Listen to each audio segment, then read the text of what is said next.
Mission TV, le miroir du monde. Président de la République à Outi Centre. Président, il y a Premier ministre à Outi Est, particulièrement à Katanga. Et président du Sénat à Outi Maniema Est. Et Assemblée nationale à Outi Équateur. Mais Congo central, tout à l'heure, on a vu ça Congo central. Bazana Nini, ils ont un balobaka, Bazana vérité des urnes. Vérité des urnes, on a besoin parce que Ronsard Malonda ya zalaka maître d'hôtel yende à Lambaka. Mais ce qui est là, batu balobi besoin ka vérité des urnes. C'est que Ronsard Malonda à Lambaka pe abimisi vérité des urnes. Cardinal a lobi non, ngana retirer oyanga candidat. Makambo na zolo ba candidat nyoso na zolo bela weza la SSC. Ezala ya Senko bazali ba amina nga personnel lelo ba komi kolela balobi ndeko Idriss tika kosasa biso na media seni ezali abana mboka nyonso oyo basambelaka na oyo basambelaka te dès lors que bazana ma capacité ya kokamba yango sikoyo ndeko Ronsard Malonda parce que yende otunaki ye azui parrainage ya église kimbangiste azui parrainage il y a union des églises indépendantes du Congo. Biso to kanisa ki lingomba na lingomba eza ko parrainer candidat. Bakolobela sko baninga pona nini bakanisi ke candidat na bango nde yako kakokamba malamu zeni. Non et comment ki siko ya ba attaque principalement ba attaque contre Ronsard. Processus électoral na biso ezala kana kokoso parce que to bandaka ngo na retard mingi. Donc on a toujours les sabatants comme si nous avons une éternité devant nous. Toujours la dernière année de bateau surtout qui babandi ko sala makambo mbambo. Bosa la biso travail préliminaire. D'abord besoin ba candidature nyos bosa ngisango skamo botala les meilleurs boye la biso. Yango to sala ki le 6 juin to sangana ki na cathédrale bicentenaire protestant sous la direction ya monsieur l'abbé Donatien Chole. Parce que yende a coordonné le secrétariat technique au biso Bama. Ma Mission TV, le miroir du monde. Nazana Sengo yakoyeba que boza ebele liboso ba etano na bino ike batata ba mama bandeko mbote pe boye malamu na sembo ya poko ya lelo. Merci na bino pour na fidélité pe confiance oyo boza nango na émission sembo bozo tala biso à travers le monde grâce il y a YouTube, Canal King Télévision, nous sommes bel et bien en direct grâce à YouTube, il y a Canal King Télévision, Pebolanango, Nama Mission TV. Merci, Nabino Dissou Souboye, Malam Nassombo, Poko Alelo. Lelo, équipe technique toujours Bazalarana Bisso, Namoni Msimbi Amavinga, Koupar Bola, Freddy Takidi, Mike Amouanka na réalisation, Gim pour tous les grands maestros, Azana Bisso, Samson Ilunga, Joël Pembele, Tala équipe technique, Obazo et Debisso, Pobolanda Bisso, Ndere Bozolanda Bisso. Na ba condition oyo elongo bani bande ko batali boyebi na bolamu ke lelo to sur la politique to sur la pena mingi makambo oyo na commission électorale nationale indépendante boyebi na ba élection 2018 mutu akumbaka yango mutu azalaka président Seni ezali bongo mona mboka Corneille nanga Yobelu tokomi na président de la République Mususu c'est tout à fait normal ko changer Seni pour na préparer ma ponomi il y a 2023. Masole et Salemaki, si je ne me trompe pas, en tout cas, Bazalaï Kosangana Mingi, dans le complexe scolaire Monsengo, entre les 8 confessions religieuses, n'a pas information sur les 8 confessions religieuses, 6 Baponaki, Monamboka, Ronsard, Malonda, kasi 2 Ndende, Baboyaki, Zalaki Bongo, église catholique, na église du Christ au Congo. Il y a pasteur, si je ne me trompe pas, Bokundoa. Bangonde baboyaki mais c'est les 6 confessions religieuses etikalaki bango baponaki mwana mboka Ronsard Malonda kasi nandungu ezali parce que Ronsard Malonda azalaka secrétaire exécutif na tango ya Corneille Nanga donc yepena mutazalaki ko kiper administration ya Seni o ya Corneille Nanga moi ba langue c'est deliaki balobi on prend le même et on recommence Ronsard Malonda azalaka na Corneille Nanga Yesu Subapona est président à Seni, c'est que ma ponope à 2023 et que nango kaka mobulu na mobulu. Mais makamango pe mobulu continue parce que jusque là Ronsard Malonda nanu ba investir était na niveau ya Assemblée nationale parce que ba tractation ezali mobulu ezali nanu na niveau ya Seni. parlementaire, membre de l'opposition, qui non, on ne peut pas choisir président. Il y a Séni Siko, il faut pas ça là. Audit, il y a niveau à Séni, restructurer Séni, et puis, il y a succédé Corneille Nanga et Koki Kosalema pour la Boyaki, Likambo ya Ronsard Malona. Pour n'avoir tout solo la peut rekota muzindo na kati ya émission ya lelo na lisolo wana bandeko batali, tozabongo na esengo lelo ya koyamba mwana mboka Idriss Katenga. Idriss Katenga obozo mona na baitano na bino ikaza bongo secrétaire général fin mandat ya Komiko.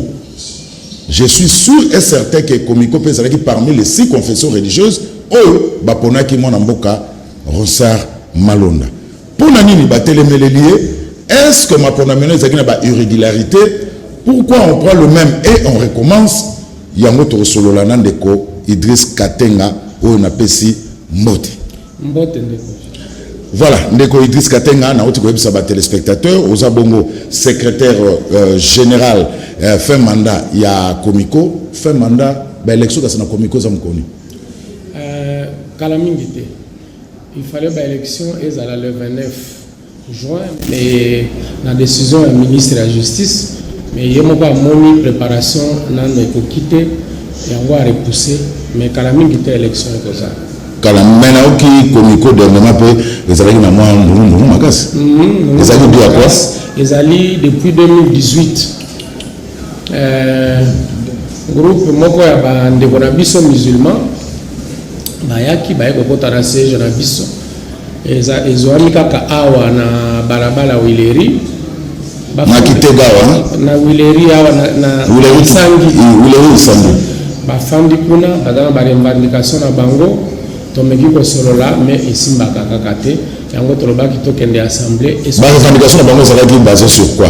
Balingi bango pe ba participer na gestion ya communauté ezali eloko ya mabete parce que communauté ezali eloko monene ezali ouverte na bato nyonso mais nde ezali na ba procédure na ngopo yo okoma parmi ba responsable omoninga awa na ndenge ya humilité na ebisi yoke na secrétaire général mandat na nga esili parce que nazana bato bapesaki nga mandat bango pe bakatelaki nga eleko soki eleki il faut na gagner ba kozongisa bango responsabilité. Alors toke na loko tofandeli awa lolo na émission pour la mission na bino ba confession religieuse le 6 de porter comme sur Ronsard Malonda.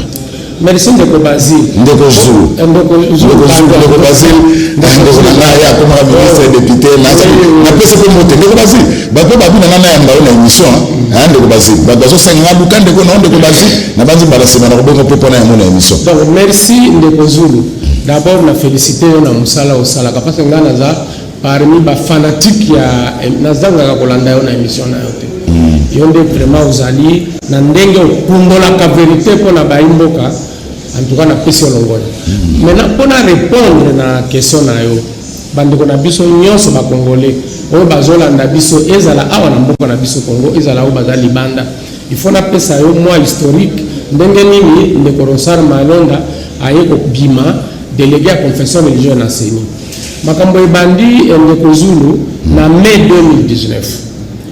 2019 président Corneille Nangaa ndenge olobaki bayambi ye na équipe na mobimba et pas ya chef de l'état son excellence Félix Tshisekedi Tshilombo talande na kobimba na audience wana rapporteur ya Seni équipe actuelle ya lobi biso tokomi fin mandat na biso esili na mois de juin 2019 à partir ya déclaration wana oyo nyonso bazalaka intéressé na kobriguer mandat na Seni bayebi wapi il faut kokende parce que kuna na Seni ma parti à majorité batindaka bato bayebi esika nini bakoki kosenga mandat oyo ya opposition pe batindaka bato bayebi wapi bakokende biso pe société civile na ba composante na biso bato bayebi ndenge nini ya kosala nde toyambaki bato babandi koya kodeposer ba candidature na bango mais il faut na signaler que na ngonga wana na niveau ya confession religieuse tozalaki na bomoko te omoni ndenge tolekisaki processus électoral oyo eleki epesaki bokabwani mingi au niveau ya bapolitique au niveau ya société civile ata ekomi ti na niveau ya baconfession religieuse. En tout cas Senko ezalaki pembeni etikaka baconfession religieuse mpona baraison oyo bazalaki na yango noble et louable na kota kuna te. Tala nde sika après avènement ya révérend docteur Bokundo akomi président ya SCC a remplacé monseigneur Marie ye mpe amitie pembeni atie SCC pembeni. Totikalaka si confession religieuse na période wana tolobi po tokoba na makambo en tant que plateforme totia moto ya kokambaka biso en attendant retour ya bamosusu yango totiaka évêque général Kankenza Mwana Mbo ye azalaka représentant légal à l'époque ya église de réveil du Congo. Ti après déclaration wana et Senko balobi non tokozala makasi soki tozongeli bomoko. Initiative ya Senko ya son excellence monseigneur Marcel Tembi archevêque ya Kisangani oyo wana pesi mbote ya respect mingi asangisaki bangomba nyonso 8 kuna na bangomba le tokutanaka ezalaka chef de confession religieuse azalaka na mutu moko aza koaccompagner ye to membre ya secrétariat technique ti lelo nga naza kosiéger na plateforme ya confession religieuse na secrétariat technique na kombo ya communauté islamique komiko tokutani ndeko Zulu masolo ebandi na bord tosali examen ndenge nini tozali kosala ti ndenge nini tokomi boka bwana totire ba leçon ya makambo nyonso oyo elekaki toye kosala constat que ezali na makambo oyo ezangaki biso. D'abord tozalaki kofonctionner mais sans cadre réglementaire oyo korégir ba relation entre biso ba confession religieuse eloko ya liboso tosalaki yango wana todiscute ti lelo plateforme ya baconfession religieuse tokomi na charte kuna makambo ebele ndenge nini moto akokota ndenge nini confession ekobima koma bamécanisme ya prise de décision ainsi de suite. Nsima na yango tolobi bon kala mingi te tokodésigne délégué na biso na seni tokosala yango ndenge nini mpona koévite kokweya na désignation ya basentiment ya tiraillement oyo ekabolaka biso mikolo tolobi tokotia en place outil instrument mosusu nde totie tosali grille d'évaluation des candidatures adopté par tout le monde à l'unanimité sous la houlette de son excellence monseigneur Utembi président ya Senko lelo nde tofandi bon tolaki kozela siko makambo les trois bachef de confession religieuse bazwi invitation ya honorable président de l'Assemblée nationale alobi boya makambo mibale nde elobamaki kuna. D'abord asengi topesa brièvement évaluation ya processus électoral et puis totala makambo ya kodésigner délégué na biso. En ce qui concerne évaluation ya processus tomoni que processus eza en panne parce que équipe ya Corneille Nangaa ekomaki fin mandat déjà depuis juin sikoyo baza kaka wana équipe mosusu eza te. Or la plupart des temps processus électoraux na biso ezalaka na kokoso parce que tobandaka yango na retard mingi okomona tozolekisa batemps comme si nous avons une éternité devant nous na dernière année nde bato basutuki babandi kosala makambo mbango baressource eza te barate ezalaka ebele.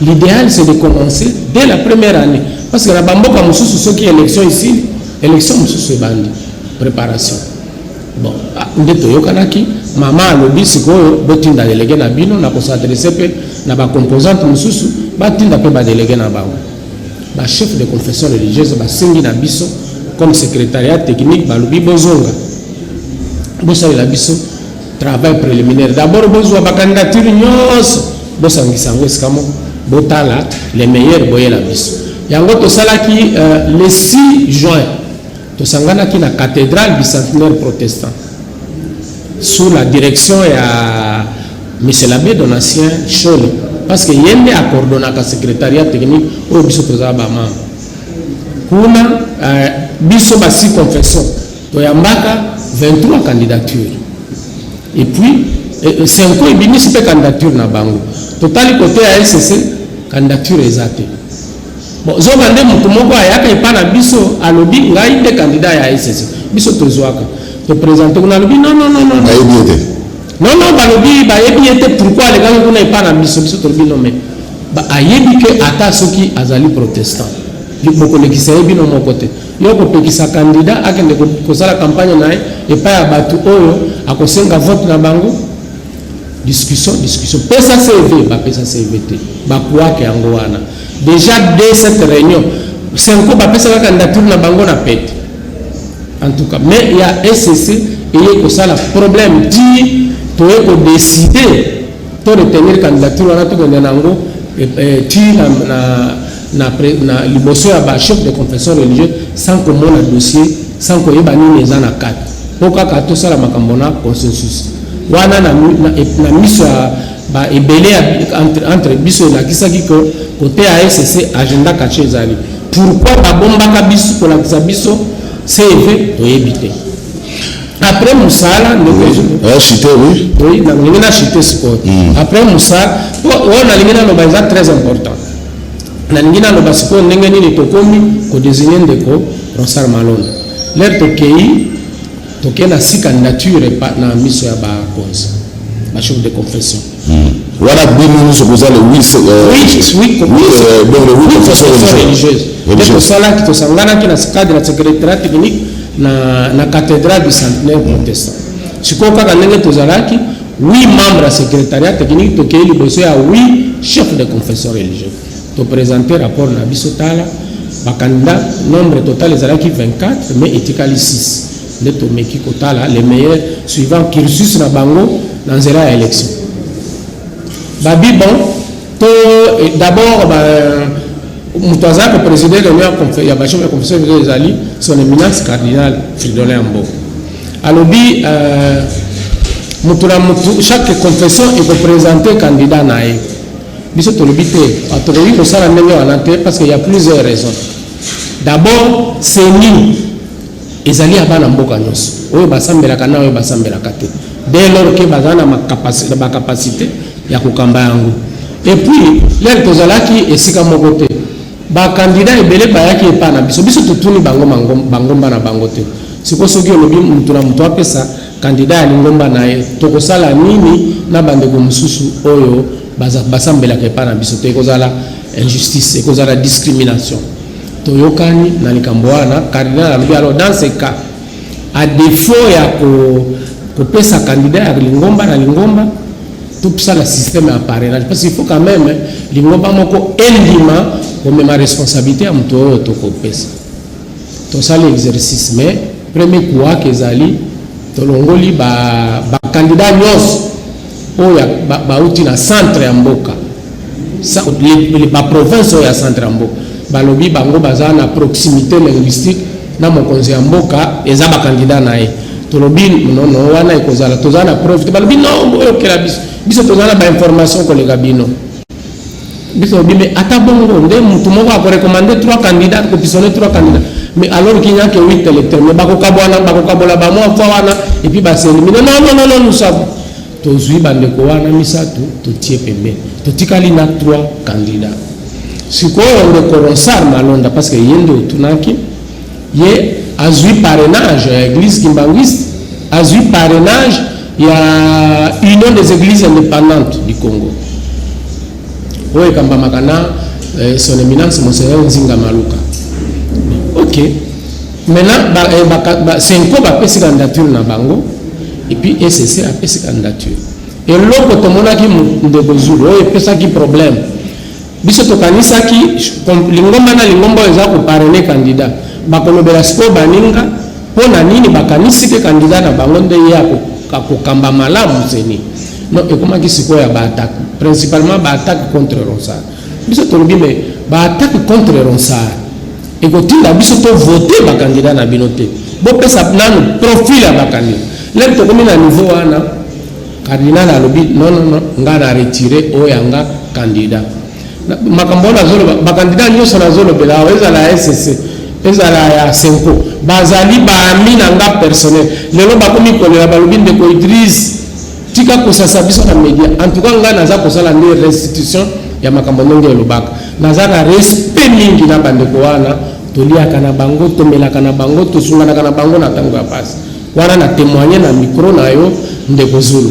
Alors, Monseigneur Ambongo a retiré candidat naïe, et ça peut retirer candidat. Non, et c'est ça a retiré candidat. Monseigneur Ambongo a lobby. Voilà, Monseigneur a retiré candidat naïe, pourtant pour le Seigneur qui profil. Tu vois que le Bélanan est candidat. Qu'est-ce qui montre que on est à cause de la candidat à Malam. A retiré Yaya, lobby a soutenir le SSC. Très bien. Exercice souple, bandit attaque bataille. Moi, on a biso à lobby, mais à ma connaissance, na yebi que ndeko na biso candidat à SSC azalaki candidat à l'élection en 2018 na compte à parti politique. Est-ce que yep a connu que vous allez éligible parce que biso a posé la poste à la personnalité indépendante. Papa balobi non il faut me prouver. Bon biloko balisa ba candidat ezali na internet ezali to luki to zui liste. Il y a pas candidat à la circonscription électorale à Bolomba. Tout le monde est biso candidat ou candidat SSC. Aza kuna na compte à regroupement politique bien connu. Aza candidat kuna. Tobi yango. Azalaki candidat kuna. Azalaki candidat kuna. Sikoyo pour la biso. To loba ki to pesa ki bandeko ya SSC na bandeko ya Senko bénéfice du doute. To lobi peut-être que banganga nzambe bazalaki abuser la confiance na bango. Malgré Bazalaki, surtout, et c'est ça, non, on a passé toutes les candidatures au peine fin. Bon, bah, pour qui paye, détail, moi, on peut échapper, bango. Tant on est sous baïba qui a ngoté. Alors, quand la preuve est là, biso Kozalaki Kozela, non, en tout cas, on s'excuse. C'est dommage, ça, on ne savait pas. Non, par contre, tension et bandit. Bango, non, c'est la haine, on dit, mais nous avons la haine contre qui? Candidat SSC pour permettre de la seconde moko. Azam Toumnene, révérend professeur Yale Bossela. Azam pour représenter ma confession religieuse au niveau d'Afrique, na Union africaine. Ce n'est pas n'importe qui. Nga personnellement na sala na ba voyage, ba formation na Congo et puis en dehors à Congo. Azam Toumalam, mais c'est par principe d'être au baki tous à la soupçonnette.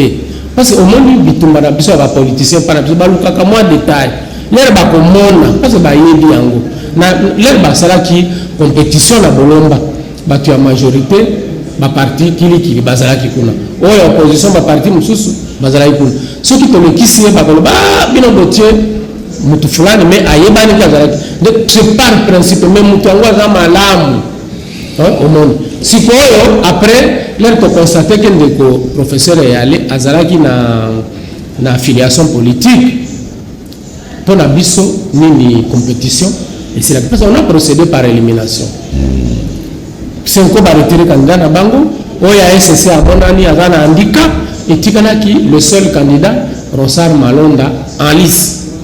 Sikoyo wana nde makambo balingaki babebisi balobi non cardinal yanga ni kuto azaki na problème mingi te mais problème les alaki secrétaire général il a lobi non l'air cardinal alingi alanda secrétaire général na lobi cardinal keba kobosa na teke sima na yo ozana ba évêque dit mais s'il vous plaît ba évêque ya Senko il décide des affaires ya Senko mais quand c'est une affaire de la plateforme de confession religieuse ce sont les différentes confessions parce que moni makambo problème les alliés de Kozulu tokoki côté ya batu démocratie tokoki ko la démocratie ce qui biso donc comment to yebi ko vivre démocratie en tout cas exemple modèle bandeko ya Senko na batu bandeko ya SSC ba pesi ezali démocratie pas na bango ezalaka mbebo mais ezalaka jamais à pratique. Merci de redire ce qu'on a tiré le temps au brosser au brosser d'une manière historique ndenge bo bandaki na ndenge pe bo komi. Alors deux questions. Première question.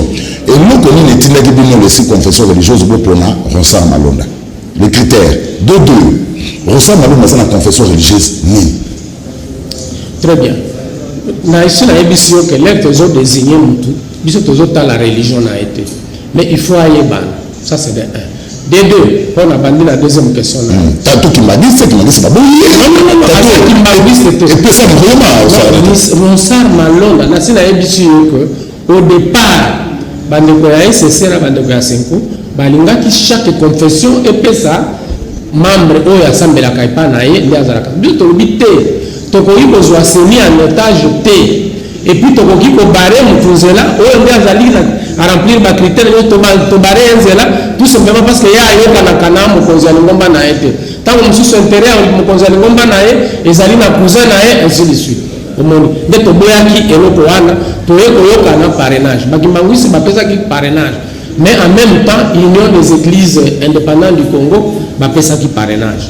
Bon, maintenant otuni pourquoi Ronsard nayebisi yo tosalaki mosala samedi 6 juin toye kotala ba vrai profil oyo ya makambo babimi 6 sikoyo toprocéder par élimination eloko nini tozalaki kotala d'abord nayebisi yo po avant tokoma na stade wana ya désignation biso nde topreparaka ba outil oyo kofacilise biso tâche nalobaki ke tosalaka même grille d'évaluation wana ndeko Zulu ezalaki na 3 volets savoir vivre non d'abord savoir être moto ndenge azali ezaleli na ye savoir vivre oyo etali barelation na bato mosusu et puis savoir faire oyo etali technicité na ye na domaine ya élection nde wango mais heureusement pour Ronsard Malonda ye accumulé bacritère nyonso kuna na kati soki nalobi savoir être eza na contenu nango soki nalobi savoir vivre eza mpe na contenu nango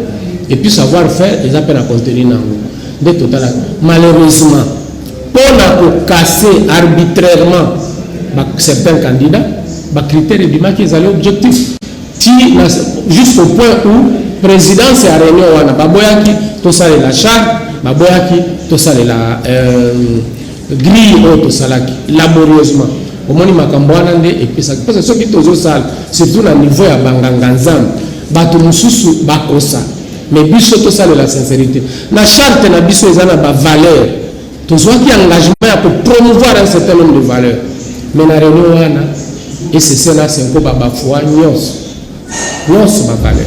Alors, ndeko Idriss, et sur la cité, on vous accuse, vous, la confession religieuse, le protagoniste dévolu Nabino sur Ronsard Malonda, Boudiaki Kanyaka, les autres parlent même de 25 000 $, Nabadji, au Bozouaki, pour Nakopona Ronsard Malonda.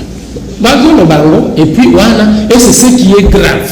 Voilà, toujours considéré comme fait moko ya fuite en avant. Nasina yebisi, ce qui m'a cambototo, o m'a camboleka kuna ya mabe ndeko Zulu. D'abord tribalisme. Sur base de quoi? Et tribalisme c'est à 2 niveaux. D'abord, quand les gens vont décider d'éliminer tous les candidats du centre, c'est là qui tribalisme. Ce n'était pas digne des chefs de confession religieuse. Il y a mis balai. Tribalisme, quand les gens se sont accrochés à certains candidats. Parce que il y a candidat ils étaient éliminés parce que ils avaient critères. Naza les sous-musulmans, naza na bande de musulmans, bazalaki candidat, ba professeur à l'université. Tous ils ont été éliminés parce que bazalaki na critères. Mais bamsusu ils se sont accrochés indépendamment des critères parce que candidat tel Azan de Koya. Par exemple, les catholiques. Mais les catholiques sont partout. Bazolo bake bazaba religion majoritaire. Pourquoi s'accrocher seulement à quelqu'un qui est présenté comme un Ndekoya parmi les leadership catholiques? Pourquoi les protestants peuvent bazar et belé partout? Pourquoi s'accrocher seulement à un candidat ou balobi Azan Ndekoya? Vous savez que tokende ke tikuna tolobi itala toute la configuration en Bokana Bisolelo. Président de la République à outil centre. Président, il y a Premier ministre à outil est, particulièrement à Katanga. Et président du Sénat à outil Maniema est. Et Assemblée nationale à outil Équateur. Mais Congo central, toute la bande qu'on a vu à Congo central. Bazanani. Parce que biso bakonde tokomeka équilibre na équilibrage oyo ba politicien bazo sala te pona égoïsme na bango biso to l'équipe au sala ba arbitrage wana non c'est vous allez corrompre non d'abord qu'est-ce que vous allez d'abord pour tuer le 25 000 et ça na ba mususu ba lobby 25 et 50 000 na ba chip nga soki okiti okomona nga na ye na kimbambala nanga soki omoni bakonzi ya communauté islamique mtu aza na kimbambala na ye aka moto moko te azwaki wana ezalaki fuite en avant pour la commencer problème de débat monene ndeko Zulu ezali parce que balobelaki yango senko na SSC balobi bango bazoluka nde indépendance ya CENI yebisanga de kozulu yobisa pe ba téléspectateur baboyi Ronsard Malonda parce que yé aza autaki na seni. C'est la question même que j'allais vous poser. Ndeko Idriss Ozunina rapide. Ronsard Malonda qui est contesté par une grande partie de l'opposition, il y a la population. Mais Batou Bakompa était même les 6 confessions religieuses le premier. Parce que selon cette même population, Ronsard Malonda a participé à participer à un hold-up électoral en 2018. C'est lui qui a tout orchestré Nanaïka Potana. Mais il y a une manœuvre, surtout. Quelqu'un qui est vraiment contesté par une grande partie de l'opposition, il y a la population, il y a aussi confession religieuse, beaucoup de pour la sous président Asseni. On prend les mains et on recommence. Comment vous nous avez fait à Corneille à diriger les sous-Séni? Merci beaucoup. On le dit, d'abord, il faut qu'on y ait que Ronsard Malonda agent à Séni. Séni, les lots, ils allaient autour de 600 agents. Est-ce que vous allez sur une décosure que tous les 600 agents militent dans un même parti politique, ils votent toujours pour un même parti politique? Totika kofinga bande konabiso basalaka na Séni. Ce qui te zongissima, on y a même parmi dans la foulée des contestations. Ils ont balobaka, bazan la vérité des urnes. Vérité des urnes on a besoin parce que Ronsard Malonda ya zalaka maître d'hôtel yende alambaka. Mais ce qui est dans la balobi bazwaka vérité des urnes, c'est que Ronsard Malonda alambaka pe abimisi vérité des urnes. Ba ko reprocher wanate. Et puis en plus de cela papa, batu bazolo ba indépendance tala Séni les lots la configuration les lots c'est 13 membres. Batu bakanisi que le seul président peut décider et puis makambo eleki non. La Séni aujourd'hui mon frère ils ont délégué à majorité parlementaire, délégué à opposition parlementaire, il y a 3 membres seulement issus de la société civile. Comment nous pouvons imposer Bilokoana? Ce n'est pas possible. Par contre, Ronsard a bandi la CI, a évolué, qui a commis quoi? Ce qui est aux zones de la Macamboya indépendance, c'est le premier élément. Personne ne décide seul là-bas. Deuxième élément. Ronsard était en face et à Automobi, il était affilié, il avait une affiliation politique. Ce qui est aux indépendance, entre un agent Séni et quelqu'un qui a une affiliation politique, si c'est de l'indépendance qu'il s'agit, au moins ils allaient fuir en avant. Qui veut accuser son chien? Là, Ronsard Malonda est candidat à FCC. Non.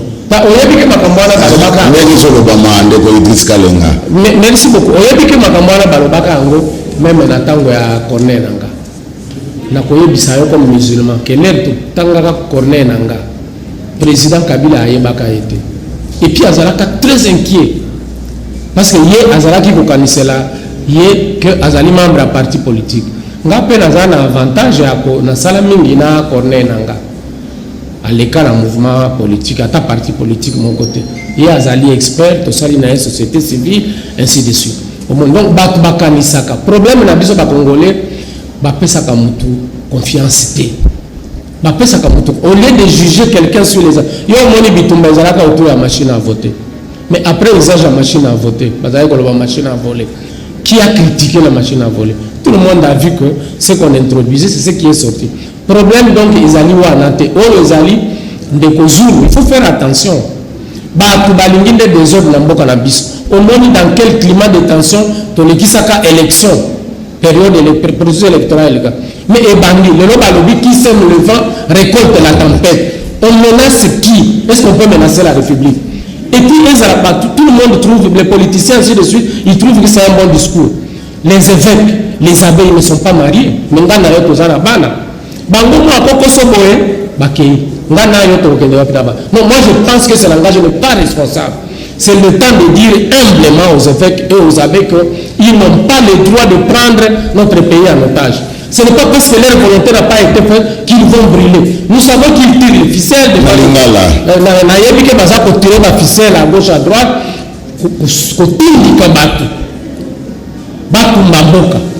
Mais l'histoire retiendra que Ezabango. Ça c'est personne n'est vu. Batubazo monango. Ce qui me lingi candidat na bilo aleka. bopesa candidat ya malamu. Chenko baretiraki mwana mboka Cyril Ebotoko. C'était un bon candidat. Mais bango moko ba disqualifié balobi ke yende personnalité na ye azana carrière te ya ko gérer seni. Siko batikali sima ya mutu oyo azali membre ya parti politique. Et puis balingi kaka aleka. Aleki te balobi non qui sème le vent récolte la tempête. Moi je pense que ce n'est pas responsable. Les Congolais nous devons apprendre à nous respecter. Le pays nous appartient à nous tous. Croyez-vous en âme et conscience Rosa Malona Asala Moussalam Bamboula Ebele na Corneille Nanga Yako Rosa la pena indépendant. Est-ce que vous avez non na président honoraire Joseph Kabila, non na président actuel Félix Antoine Tshisekedi pour na député Otomona ou Bazalaka nommé Yopazana na kati. Est-ce que Rosa Malona aujourd'hui président Seigneur pour que nous mêler sur la député na 2023? Bon, d'abord il faut qu'on y ait mon amboka Rosa Malonda. Biso on est aux hommes tozo que na makambo na sentiment te. Biso au moins on a niveau à 6 confessions. To tamboli Afrique papa. Na bamboka nyonso balobi kuna nde makambo ba alternance le kaka malamu tomoni secret na bangoli na kopesa we exemple moko oyo tomona na Ghana. Exemple moko. Kuna na Ghana eza mwana mwasi moko ya âge à peu près ya ba président Rosa Malonda. Nde azako ko kamba commission électorale na bango mwana muke ya mwasi kuna basali la kande mobeko papa basali la kande procédure mais si quoi pas na biso bazana besoin ya batu fort. Or l'inconvénient avec des personnes très fortes c'est que azana tendance à imposer biso tolingi tolikaki mutu ya imposer te. Rosa Malonda il n'a pas besoin de dire non à qui que ce soit. D'abord batu bazolo ba candidat à FCC. Mais comment est-il possible que Rosa Malonda ait à la disposition il y a autorité morale à FCC alors qu'il y a un chef de l'État en place qui va lui donner tous les moyens?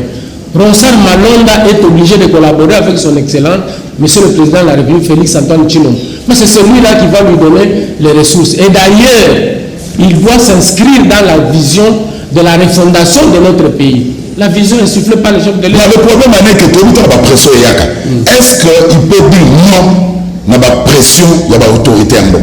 Est-ce que le Rosa Malonda présent Séni, est-ce qu'il a combiné ça à côté de permettre à député on va réellement élu en 2023? Je n'ai pas expérience personnelle dans Viva à président Félix Tshisekedi. Le 15 novembre 2019, chef de l'État n'a pas la chance, chef de l'État à Yambanga. Et Masoro n'a pas eu autour de l'élection. Azalaï ko se renseigner et les kakanini na procédure. Nga na yebisi parce que nazana ka moi expérience kuna.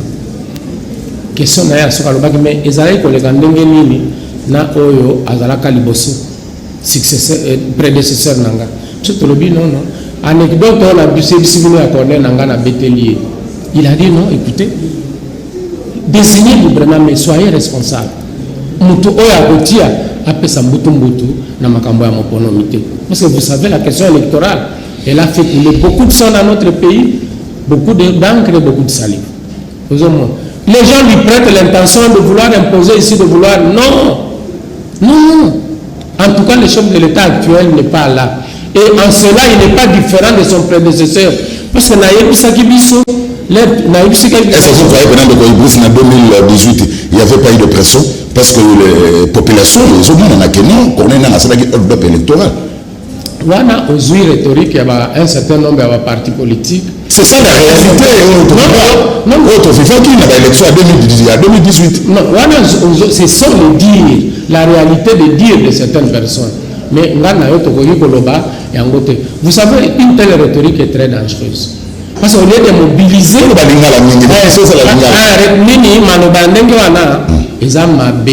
parce qu'au lieu de tout ça, la coalition autour de la Bakonziamboka, ils ont coupé sa doute, sa suspicion. Je crois que ce n'est pas responsable. Le groupe parlementaire, il y a opposition d'Ignette, vous a tellement pressé avant d'aller dans la désignation. Il y a pour remplacer qu'on est dans il faut d'abord restructurer la CENI, il faut faire une évaluation et puis audit ya seni pourquoi bobanenga na wana te boweleli mbala moko na oke na destination ya moto remplacer Corneille Nangaa wana na koyebisa makambo mibale ya mokusi eloko ya liboso soki précipitation ndenge bazoloba tokendeki mbangu eza biso te nayebisi yo ko biso tobandaki komilengele depuis mai 2019 toprépare bauti na biso tozozela mais soki toye désigner moto c'était à la demande de l'Assemblée nationale à travers l'honorable président badéputé oyo baza koloba bango baza membre ya Assemblée nationale nakanisi kuna nde baloba tokende malembe ce n'est pas à ceux qui ont exécuté la demande de l'Assemblée nationale au monde donc biso baconfession religieuse tozalaki précédé et puis olobi makambo ya réforme baudit ni nasi nayebisi yo ko ça fait une année que équipe mosusu ya sika ya seni il fallait ezala en place eza te tokozela na suka okomona vers 2022 nde tobandi komilenge et puis tokokoma na 2023 moya ya kosala makonomi eza te balobi oyo le président Félix cherche à glisser non ça ne sera pas lui parce que bato bakoloba les mêmes gens qui disent boza pressé lelo bango nde bakoloba en 2023 le président Félix Tshisekedi alingi koglisser mais si rien n'a été préparé en amont comment voulez-vous que nous puissions aller aux élections à la date prévue? Mais pourquoi pas un consensus sur la destination du nouveau président Seni ndenge groupe parlementaire au procès sénégalais? Mais le consensus, bakongolais basala consensus na eloko nini? En tout cas, nous, à ce qui nous concerne, la confession religieuse, la charte de la biso totiaka mode de décision. Tolobi deux mécanismes. En toutes circonstances, nous nous battons pour promouvoir le consensus. Mais si, malgré la bonne volonté des uns et des autres, le consensus n'est pas là, on passe. Mais ça, sont toujours dans l'ingala. Ceux qui consensus les actes, tout ça la vote. Parce que vote est en gros des valeurs démocratiques. Ma ponomite de ça les amis. Les vote. Il faut qu'on vote les alliés l'homme ma bête. Démocratie te le bit totin de calico tombola. Et l'équipe parle le vote. Donc, batbazolo ba consensus. Et zalakawa. Et d'ailleurs, pour tous les cana et sikawana, même dans bas débat même s'il ne faut pas divulguer le secret de libération. L'air toujours ça la charte. Je me rappelle, secrétaire général, c'est encore le bikaka consensus. Mais Ezali cardinal, président à Senko. Nous parlons non, quelquefois, consensus c'est la capacité. À Tabisole, que ça la dialogue à Senko, na baimboka, baim politique, à Mboka Nabiso. Ezala qui passe pour tout ça la consensus. Na ba étape, nous sommes tous allés pour ça la vote. Et en gros, que cela arrive. Donc, le problème, Ezali bazolo ba consensus, non. Il ne faut pas tout bloquer. Il y a des mécanismes démocratiques. Nous avons une émission de Kozuru. Débat aux alliés mauvaise foi, il y a deux confessions.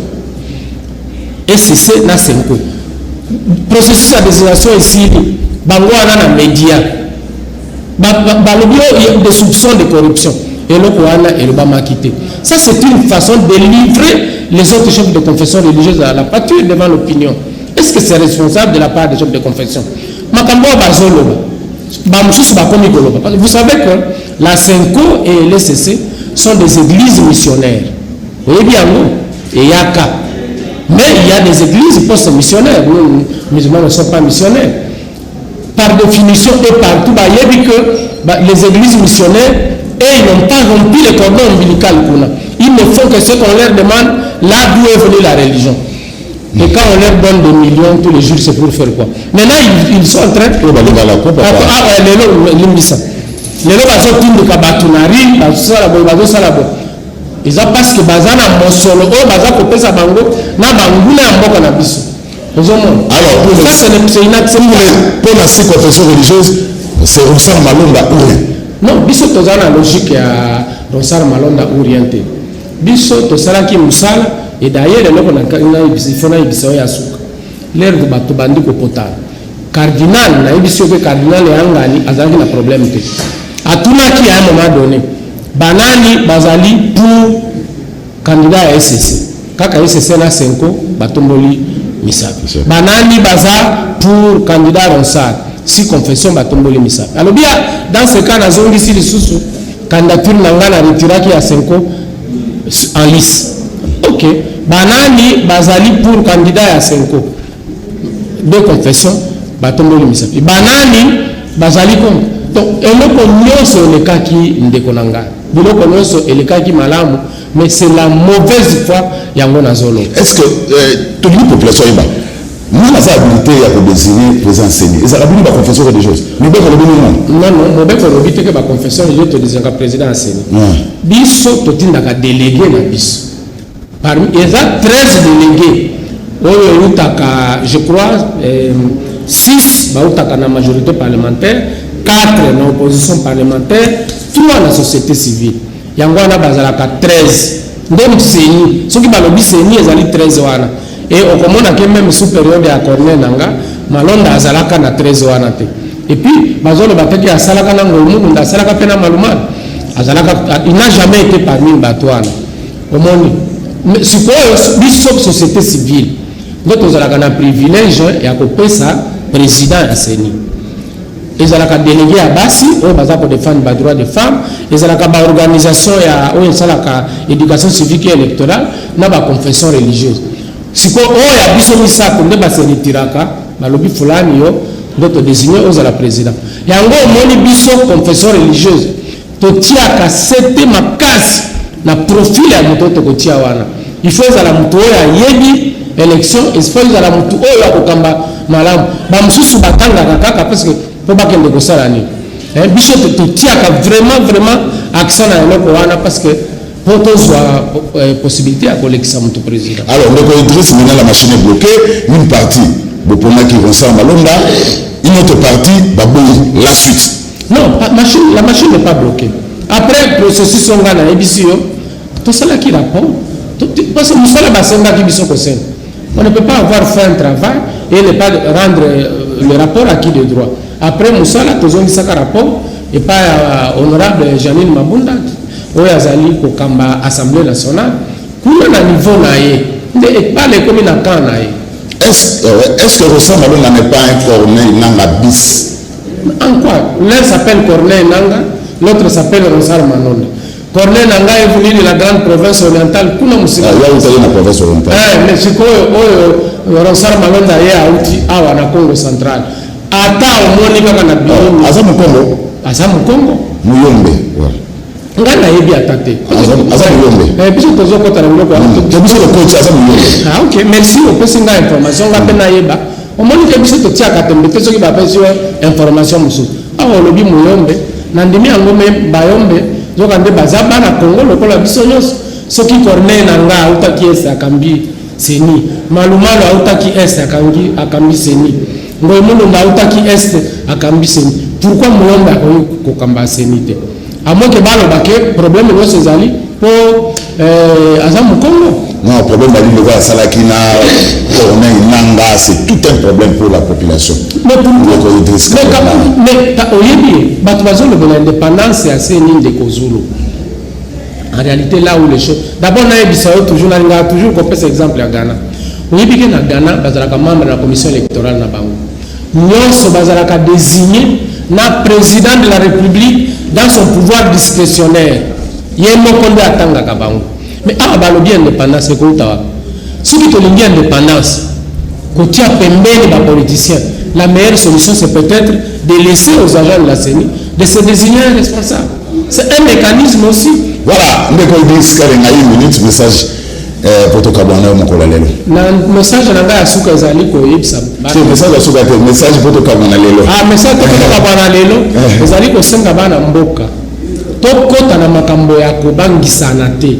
Tokota na makambo ya ko se menacer les uns les autres te. Ba ku bazolo ba biso tozana mboka moko kaka Congo. Tokima kate biso tokima kate tozali lelo autour de 80 millions d'habitants. Soki omoni e indi na mboka na biso une poignée à battre ba kolongwa ba kokende parce que bazana ba moyen ba congolais mususu nosi tokotika la awa na basi na bana na bande to keba to tonga ndembo na biso ezala malamu oyo baza koloba po to sala makambo na biso malamu koleka baza na raison mais ezali raison te soki ozui oyo lukaki tout à moto na mboka ezali responsable. Ndeko Idriss Katenga, secrétaire général ya Comico fin mandat. Merci. Et monsieur Sili, le tokotani mbalasima. Ngam tona sengi yo, merci mingi ndeko Zulu.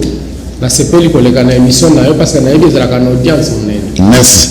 Merci na bino bandeko batali nde bozalaki ebele ya kolanda biso tokotala évolution ya dossier oyo est-ce Rosala Malonga kozala président ya CENI to akozala te tokolandela yango mpe tokopesa bino ba information. Merci nde bolanda biso de partout botikala malamu nde tokutani na bino mbala ya nsima.